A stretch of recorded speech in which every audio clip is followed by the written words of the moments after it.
Welcome back to the Bleav in Ames podcast. I'm your host Tyler Carter. And I'm your host, Cody Vansum. Cody, uh, there were some things that happened this weekend.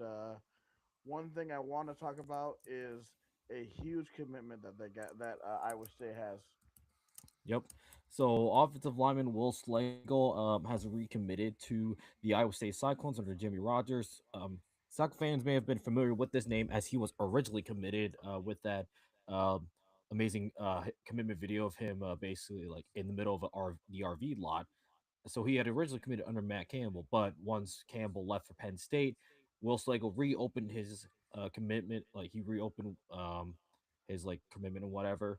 But Iowa State was able to find a way to get him back to Ames. So that's probably a really pretty good win for Iowa State's staff as they obviously um, are looking to continue building that offensive line. That has been one of the focal points of this offseason. It's huge because once again, um, like this staff, as you've seen the way they've built this roster, as we're about to go over later on in the show, has built through the offensive line and getting another top guy offensive line wise is huge, and it seems like um from the people that have been quote tweeting Will Slagle's guys, Will Slagle's recommitment to Iowa State. It seems like we're going to be a lot. We're going to be in on a lot of the. Oh, Weapon. it looks like the. I have to hold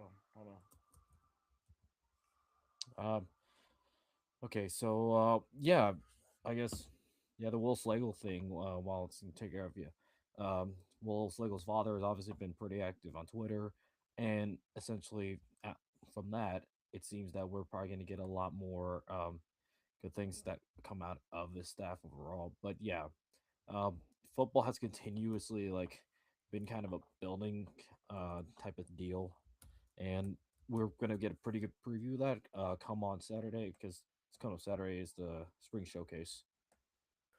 Yeah, sorry.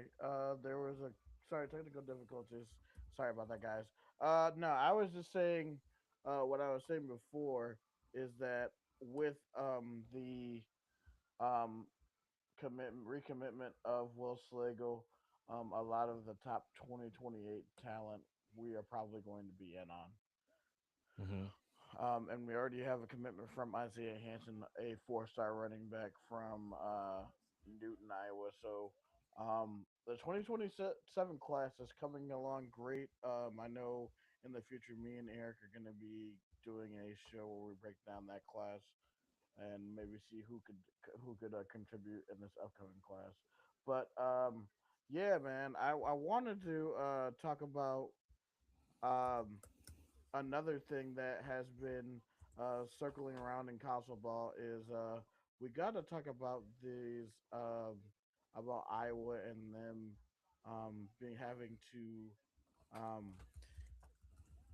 what Vacate their vacate wins from. vacate their win from 2023 and 24. Yep. Yeah, this was be for the 2023 football season. The NCAA ruled earlier this week that Iowa had to vacate a number of wins from the 2023 year. This comes from NCAA infractions, mostly like, in tampering in terms of the recruitment for their starting quarterback of that year, Cade McNamara. Now, originally, Iowa had like Kirk Ferentz served a one-game suspension in the 2024 season. They had already suffered through, well, they had already taken done some like penalties or were struck down with that and had I go on. But there were some other penalties that got added to the list of prescribed penalties that Iowa had to endure in addition to the suspension of Ferentz and Budmeyer during the 2024 football season. There was a 1 year probation period for the Hawkeyes, a fine of $25,000, which was self-imposed by the University of Iowa. There was a there was a 2 week ban on all football recruiting communication during the 2026 calendar year, which is also self-imposed by the university. And then there's also a 24-day reduction in recruiting person days, which includes 2 weeks during which Kirk Ferentz was prohibited from recruiting activities for the 2025 year, as well 4 days during Budmeyer, who was also prohibited from recruiting during the spring evaluation period, also imposed by the university, and a vacation of all records for which the student athletes competed while eligible. So, I mean, that basically tells you like, so this would probably be focused on more of K McNamara is probably the number one thing, but it sounds like based on what that is, any wins or any games that I will won with K McNamara as quarterback would be vacated, and I mean that includes the 2023 Cyhawk football game. And yeah, let's just say us Cyclone fans, we've had our fun poking the bear a bit. We sure have. They've gotten so mad, and it's been great. hmm I said something too, like, well, this was unrelated, but yeah. So this technically means that Iowa hasn't beaten Iowa State officially in the record book since 2021. Yeah, it's a great feeling, man. You have So, that type of winning streak. So mhm. Yep. So pretty much, I mean, that's just a thing too. But I mean, if take it from like their perspective, like they had already served some penalties a couple years ago, but now the NCAA is kind of striking this down. But this also does raise a question too. If I was getting getting hit with these tampering penalties, why hasn't like some of the other universities, the bigger universities, taken some? If you're looking at from the Why didn't Michigan get their national championship vacated? Like as much as we would like to rag on the Hawkeyes on this show, we got to look at it from their perspective as well, just to be fair. hmm Like the double standard here is insane.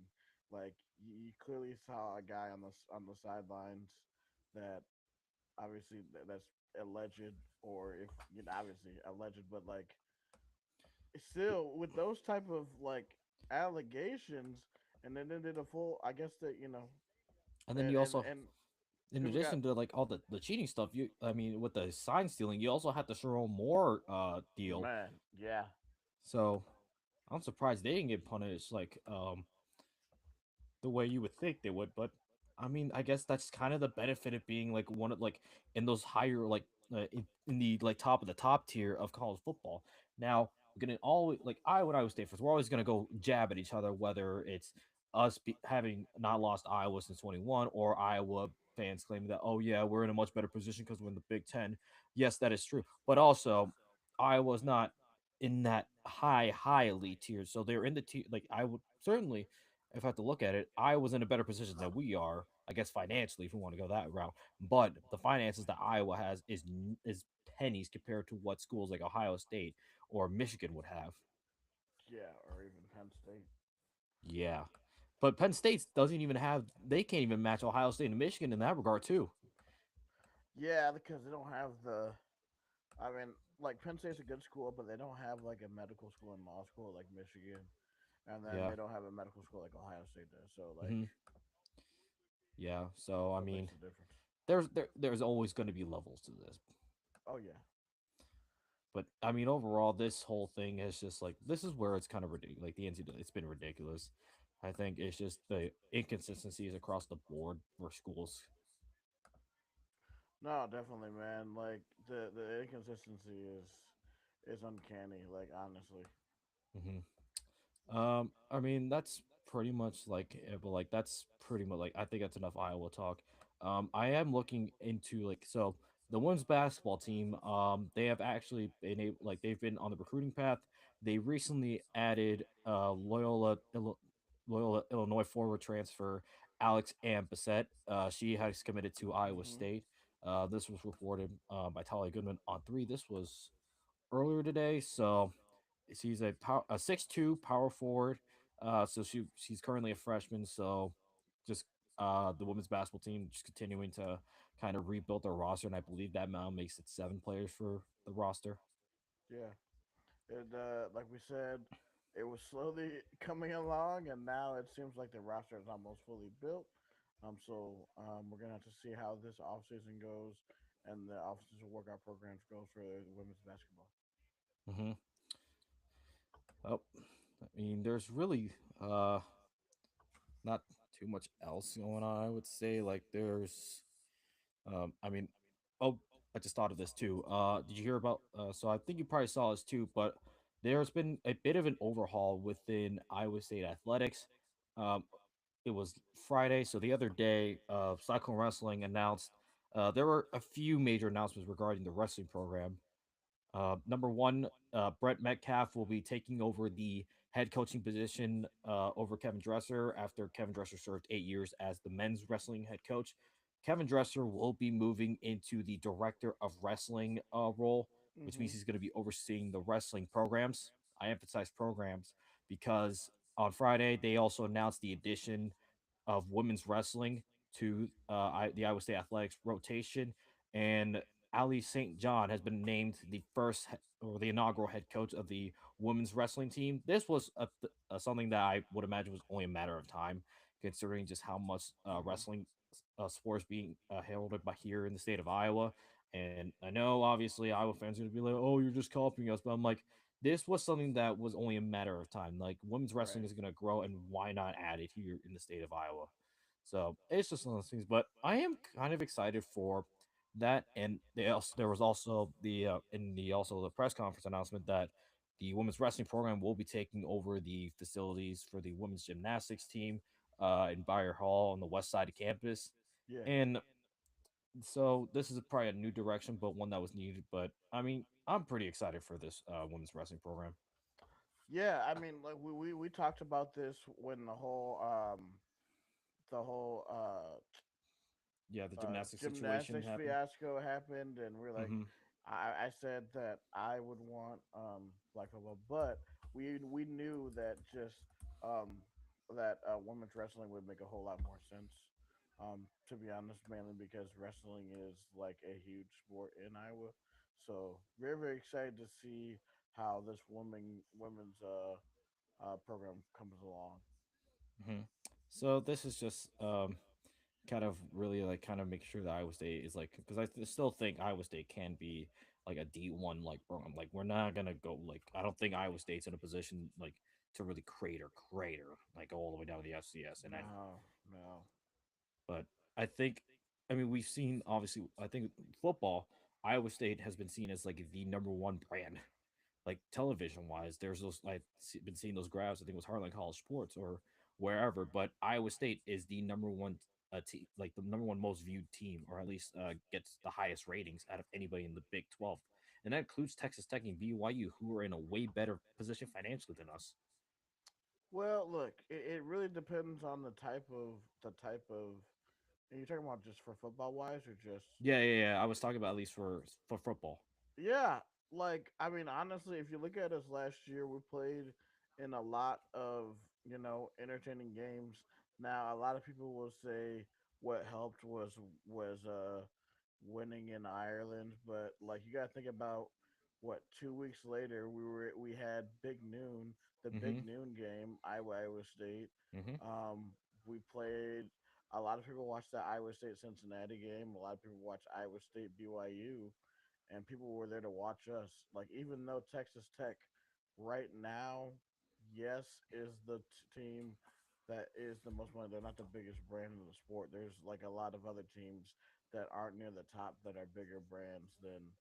I mean, I'm surprised that we outdrew BYU actually, Yeah. but yeah, I think a lot of people now are have seen the Iowa State brand for at least what about almost a decade now. Mm-hmm. It's gonna be interesting to see how it is this year Mm-hmm. because that might take a hit obviously because a Although lot of people don't know. Um, Everybody's gonna be curious probably, and we'll tune in to see how Iowa State does with Jimmy Rogers. To be yeah, honest. and that's true. Yeah, that's gonna be something that for sure. Like, it may take a little bit of a hit, but I mean, as long as men's basketball is still like in the top Hmm. 10, like with and TJ Otzelberger is the head coach for the men's basketball team, I still think Iowa State is in a really good position to be like one of the more known brands in Yeah, the Big 12. So, I I mean, mean, you a perennially top 10, crack yourself into the top five there at some points during the season, that's well, gonna yeah. really help out. And with the way, like, I think maybe the Big 12 wants to move and make basketball like the premier, like the big like sport kind of in the conference, like for the conference, that could be really helpful. You look at just Iowa State in general on pro sports too. You have Brock Purdy on the 49ers, one of the most storied franchises in the NFL. You have um, Tyrese Halliburton, who is a megastar in the NBA, who's always on the Pat McAfee show, who's at WrestleMania, um, is like best friends with Caitlin Clark. Like we have some of the top stars in pro sports right now. So I think that also helps too. Mm-hmm. And when you see them with other athletes, like when he for like first few got into like the first few years, he was hanging out with George Niang and other Cyclone favorites. So I think like now we're getting more like visibility in Mm-hmm. the league, and just like how we talked about. I talked about with um, a guy from our lads, the guy I had on about a year and a half ago when we were talking about some of the draft prospects with when Jalen Noel and Jaden Higgins got drafted. Mm-hmm. He was saying that a lot of these NFL executives were saying that Iowa State players can be trusted because they work hard. Obviously, Mm-hmm. that was under the previous regime, but I think that as we go through this roster, maybe there are certain pieces that we can look at maybe offensively and see maybe they could be some future draft picks. So, to go into that, we're gonna start our offensive breakdown. We have a 2026 depth chart that was produced by our lads. So thank you, our lads, for that contribution. So here it is right now. We're gonna start off with the quarterbacks on this. So bear with us. Yep. All right, here it is. Mm-hmm. And here we go. We're going to start down at the quarterbacks. Mm-hmm. Yeah. So the So, quarterback go ahead. position has been probably like one of the main focuses for like generally in football, but all like especially for Iowa State. Jalen Rayner is the presumed QB number one, so he's the presumed starter. Zane Flores has been like in keeping competitions with him, so he's the presumed backup, and then Connor Mobley is quarterback number three. And I mean, this is pretty consistent with what we've been seeing in spring camp so far. Jalen Rayner, like, kind of having that senior leadership and like kind of brings a kind of a fresh element, as I've mentioned, to this Iowa State team, considering like the way he plays quarterback and his style of play Yeah. is something that Iowa State fans haven't seen in some time. Yeah, we talked about it a little bit last week when we talked about his ability to run the football. Um, I think that just makes him even more dangerous. He used his legs a lot last year. Um, we're gonna go and look at sportsreference.com. This really shows Yep. it really will put it more into perspective about how his numbers were. Um, but basically, he has been pretty good. I think one thing that will help him is cutting down on the interceptions. But you see right here, you see his completion percentage has went up every single year. Last year, 66.5% completion percentage, 3,361 yards, 19 touchdowns, 11 interceptions. Um, and is a passer rating of 130.9. So you see, he is taking a jump every single year. Like one thing I remember when you had to go away, one thing I said that I wanted to see um, was him maybe get that touchdown to interception ratio to like a 2-to-1 ratio. Hmm. Yeah, I mean, like when you're in a position like Iowa State and what talent you're gonna have, keeping the ball is gonna be key, and taking care of the football is gonna be huge. And whether that's, I mean, Jalen Rayner making good reads, not being careless with the football, and just chucking it into deep coverage, getting those right reads, being on time and like inaccurate with the football, and Mm-hmm. then when he does scramble, being sure that he keeps the football near him and doesn't cough it up. That's going to be things that can keep Iowa State in games. And we've talked about Iowa State this year is probably going to be a team that's going to grind out every possession. It's not going to be pretty. So like those possessions are going to be probably really valuable for this team. Mm-hmm. So they don't want to really like waste them by turning the ball over, being careless. So that's definitely something that's going to be kind of drilled for Jalen Rader, and I think he's gonna. I think he's a kind of guy that can step up to that like position. Yeah, I agree. I think he's going to be a quarterback where he's gonna let the game come to him. Hmm. Really, once again, really excited to see this guy come in and take the reins as the quarterback as we go into a new era. Um, so with that, we are gonna the next position we're gonna look at is running backs. To start off on at least on this depth chart, we have Cameron Petway, uh, Saladin Allah, and then Aiden Flora. Hmm. So I guess one thing we talked about this is that we feel like there's going to be more of a running back by committee um, with this position group. Yeah. I look at this as kind of like what like type of offense are they as I was going to try to run on a particular play, like possession. Petaway and Flora are definitely be two guys that are definitely more agile and probably pass catchers. Saladin Allah is probably going to be more of your power back, with his weight being around 220, and I Bleav he's 5'10", 5'11".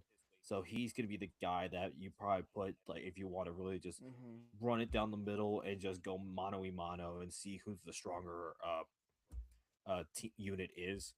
But I mean, Petaway and Flora provide like that chance of like maybe stretching it outside, pass catching, and obviously we've seen what Ada Flora can do on special teams. So that's something that is valuable for Iowa State to have retained is the ability of Ada Flora.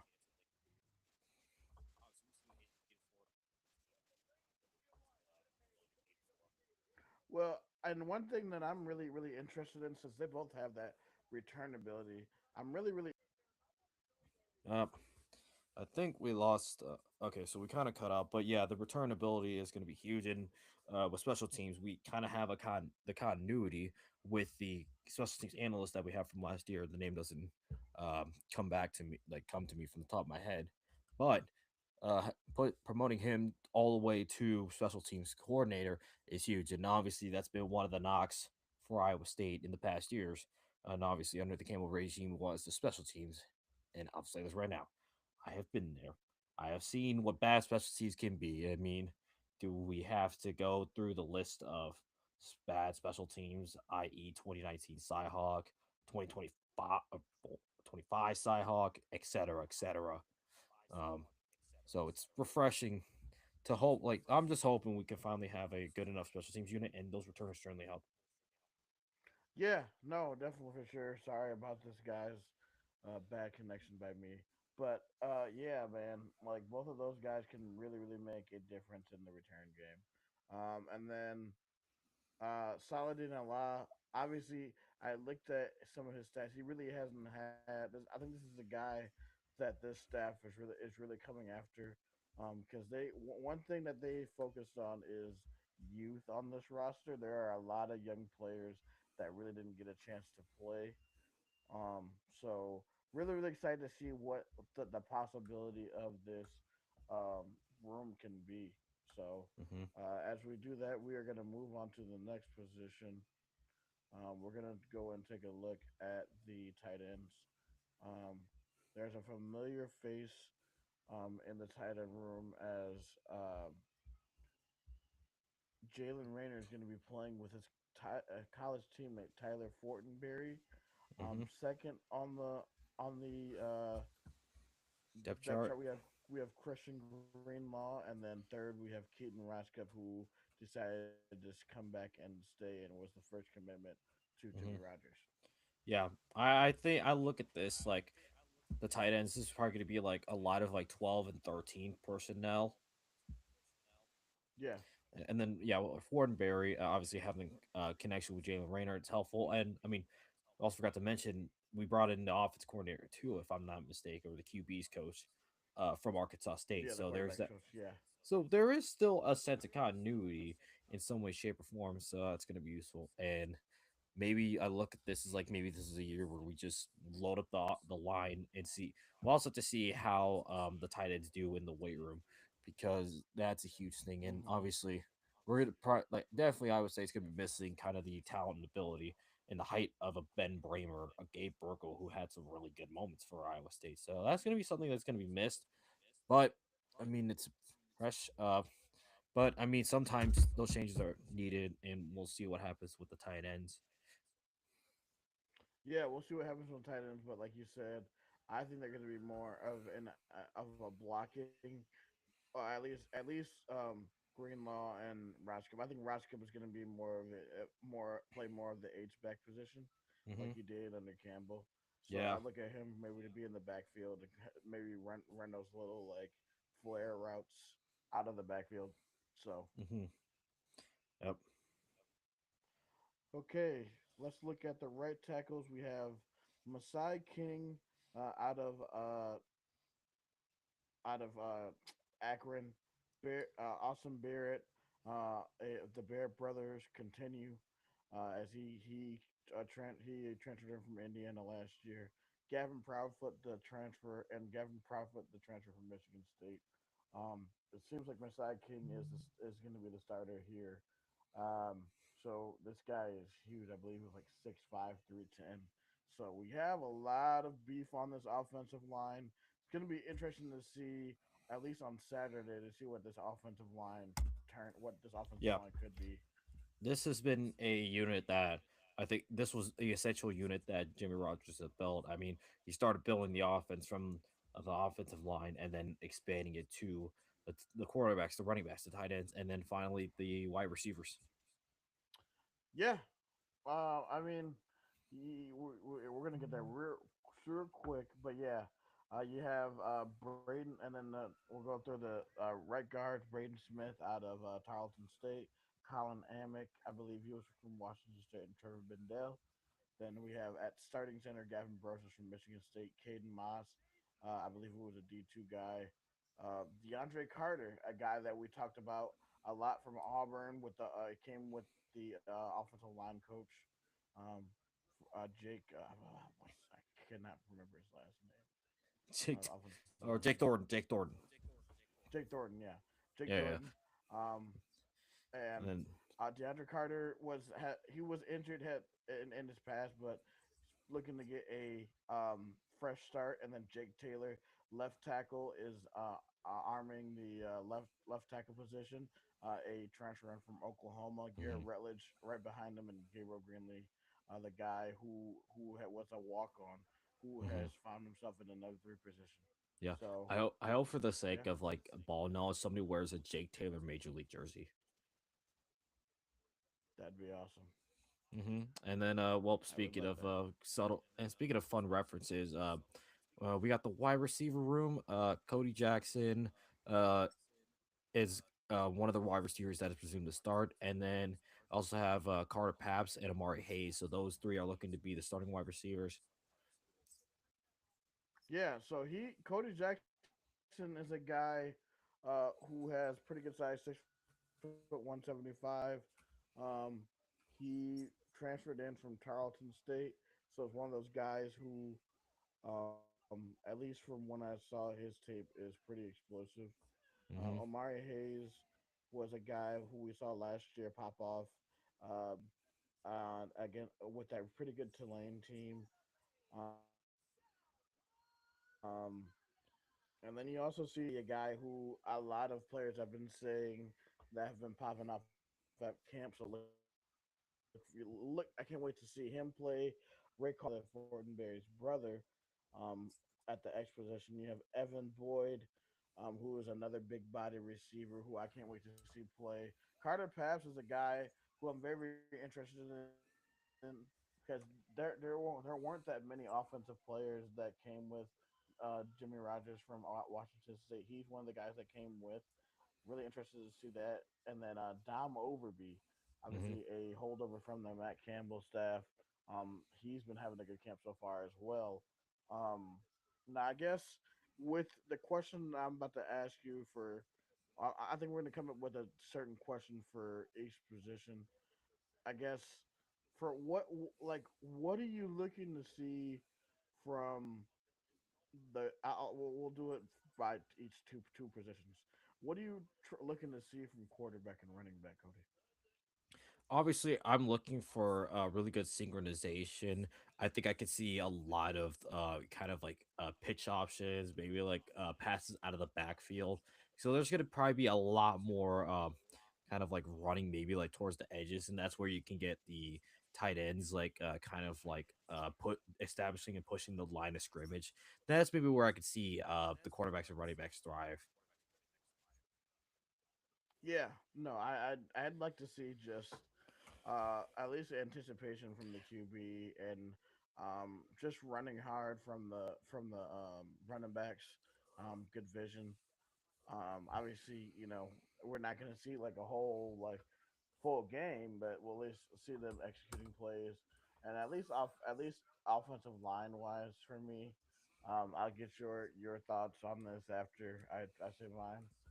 Yep. Really, at least try to get a semblance of what we can see, because obviously we can't take everything we see on Saturday as gospel, but Hmm. like at least trying to see of what we can possibly expect to see maybe in September. Yeah.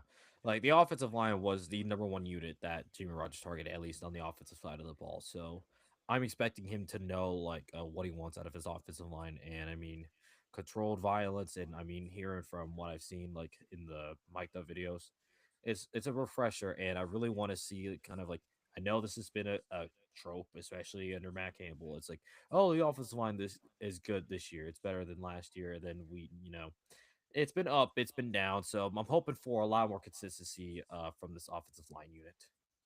Yes, I agree. Consistency is going to be the key, I think, for this year for the offensive line. And Hmm. then receiver wise, I guess what are you looking to see? Just less drops, please. That's all I ask. Facts. Whether it's like inaccurate balls from the quarterback or just letting the ball slip through your hands. Like if you just got to be able to get the ball really. That's because that was one of the things that like was kind of a bit like this is like frustrating to watch. Last season was the number of drops that Iowa State had, and some of those were really like bad drops considering the kind of situation and the context it happened in. So, Hmm. and also randomly every time Carter Pap scores a touchdown, we all need to crack a PBR. Facts. I was Just talking to his mom about that. I was like, dude, a we need to try to get him a NIL deal with PBR. PBR. Dude, that's the thing too. I really do have the fever dream of us finally being able to sell alcohol in Jack Tri Stadium. As long as Carter Paps is here, we shotgun a PBR every time he scores a touchdown. Hell yeah, I'm down for Hmm. that. Yep. So I mean, the offense, like, just really you have to wait to see you Saturday. So that way, I think that's probably going to give us a better note onto what we can expect. Yeah. So obviously, we you know we want to make sure that you guys know the offensive side of the football. So we just wait. Hold on. Uh, oh no. Okay. So and yeah, sometimes connection is bad, and I mean that's probably what you don't want to see. This is maybe a bad omen, but this is not exactly ideal. But just yeah, the offensive side of the ball, a lot of I'm just from my perspective, I have no expectations, and I'll keep saying this until like more comes out from what the team has and what we see out of spring ball. But yeah, I just want to see an offense that can push the ball down the field, really like have a better thing of time management because that's something else that I think I can speak from my own personal experience. Fan experience that's been an issue that I've had. It's just the inability to really manage the clock properly and like understand when to use timeouts, when to go up tempo, when to slow down the pace. That's something else that I do want to see out of this like offensive um, unit is that control of the football and taking care of the football because like I've said earlier in the show, if you don't take care of the football, you just be careless with it. You throw it to the defense or you cough up the football. And depending on where you are on the field, that can cost you points.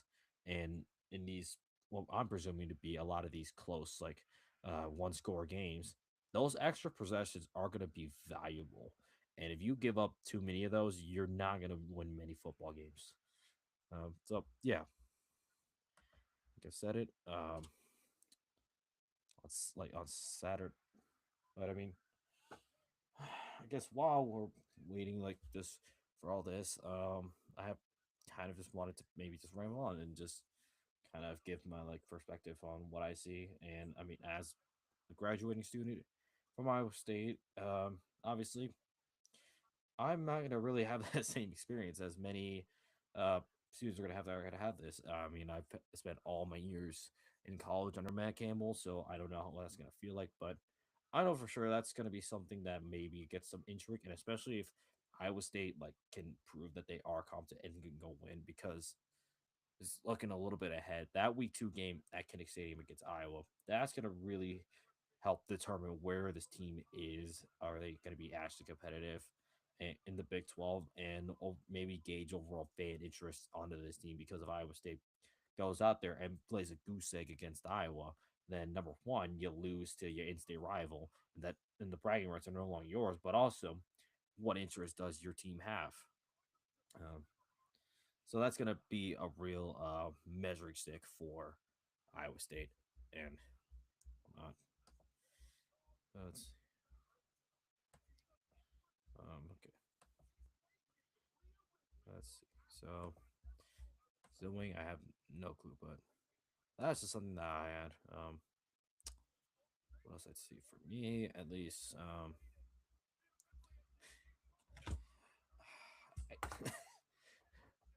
I mean, I guess I should also speak. I actually just had something that happened to me earlier today where I was at kind of a ceremonial thing. And somebody had like recognized me and they asked me like because I told them I was graduating. They're like, "Man, you're no longer dressed as Matt Campbell." I'm like, "Yeah, I mean, number one, he's not even here. Like not at Iowa State, but number two, I'm graduating, so there's probably no reason for me to continue on with it. It was definitely a fun time to do it, but just the time has come, and I think I could be okay hanging. I guess the phrase being I can hang the headset up and whatnot, but it was fun. And whether it like some are gonna call it corny and whatnot, but sometimes you just have fun. But student section is not gonna feel the same. I just I mean, spending the past like 4 years or so, just making a lot of memories, and it there's a lot I'm gonna miss. I would have to say there's a lot to miss. Obviously, outside like the football itself, but tailgating that's gonna be another thing that I'm gonna really miss as my time comes up. Just being able to really get up really early on Saturday or even like sleep at the stadium on Friday, which is something that I did for Cyhawk last season. Those are a lot of the memories that I'm just gonna hold like very close to me. Um, so I'm assuming that we're not gonna get. I guess Tyler's lost his connection. So I mean, if he comes back on, so if he's back on, I have no clue since I can't control it. Yeah. So I don't know. I I really don't because I'm trying to see if I can stop it, but I cannot. You know, so I guess I'll just be on here for a while. Uh, guess yeah, I guess I'll end it here, and if Tyler comes back on, uh then he'll continue it. But I guess I'll end it here for now. So um you could like I guess I'll just plug it here. So yes, thanks for tuning in to our show today. It's been cut very short just due to technical errors.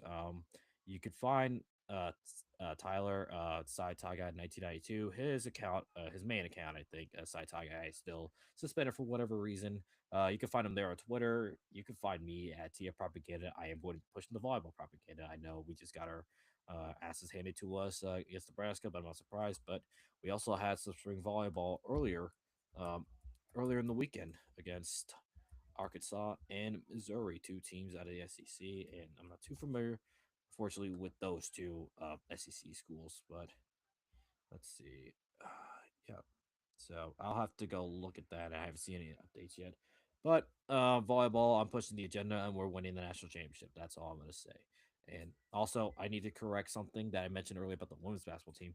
We actually have 8 players on the roster, not 7, after the commitment of Alex and what's that? Excuse me if I mispronounced it. We also had LaSalle guard Ashley Connor commit to Iowa State. She's a 5'11 junior guard out of Yep. Yeah, out of LaSalle. She averaged about 16 points per game, 5.5 rebounds, 4 assists, and 2 steals per game. And her game splits, she shoots 44% from the field, 36 from three, 80% from the free throw line. So that's going to be very helpful for this Iowa State women's basketball team, as I've mentioned before, to continue rebuilding and go from there. Um, I also want to just shout out FanDuel. Um, MLB season's underway right now. I'm watching the Atlanta Braves. We're down 2-1, but I'm not worried. Atlanta hasn't lost, like knock on wood, but Atlanta hasn't lost a series all year, and Atlanta we are winning the World Series. I don't care what anybody says. We are beating the Dodgers. We're beating whoever comes out of the AL, and all I know is for Tyler's White Sox. They at least aren't the Minnesota Twins. That's the good thing for that. So that's all I have to say about that. You can find us on YouTube, Facebook, Instagram, Twitter, TikTok, and Twitch. Our Twitch is Bleav in ISU 25. So if Tyler doesn't get back on, I've been Cody Vansum. Thanks for listening, and we'll see what happens from Tyler's end. Go Cyclones.